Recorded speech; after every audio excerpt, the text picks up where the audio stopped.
Welcome to Tenor Tech, where I solve the problems you didn't even know you had.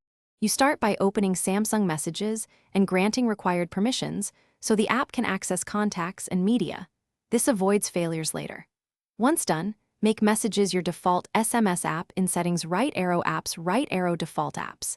This ensures links and incoming texts route correctly. Make sure Wi-Fi or mobile data is active to enable RCS chat features and to download MMS attachments.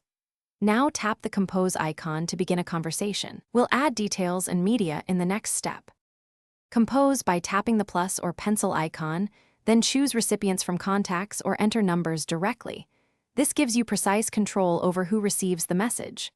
Attach media with the plus icon, select gallery, camera, voice memo, or location, because attachments send richer context than plain text. If you and the recipient both have RCS chat enabled, you'll get typing indicators, read receipts, and higher quality media. If not, Messages falls back to SMS/MMS automatically. Finish by organizing threads. Long press a conversation to pin, mute, archive, or delete so important chats stay visible. Then secure your messages by enabling backup in settings right arrow chats or cloud and backup to Samsung Cloud or Google Drive. This protects messages if you switch phones. If outgoing messages fail, first toggle airplane mode or restart data, then clear messages cache in settings right arrow apps.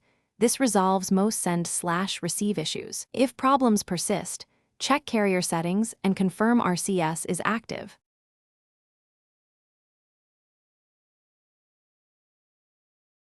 Thanks for watching. Subscribe to keep your life in tune.